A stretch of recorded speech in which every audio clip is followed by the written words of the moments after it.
Hi, this is Slade Walters with another Memoirs of a Gaijin, this time from Tokyo Sesame Place. It's a theme park that I visited with my family a few years back. It's based on Sesame Street, and they have a water park and a theme park.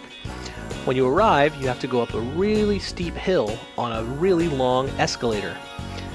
Hold on to the handrail. When you get on the escalator, you go all the way up to the top and go through Big Bird's mouth, and that's how you enter the park.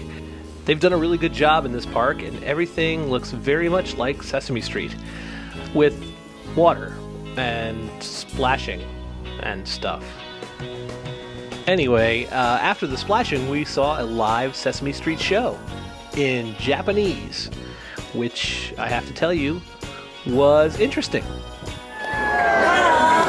Tokyo Sesame Place へようこそ。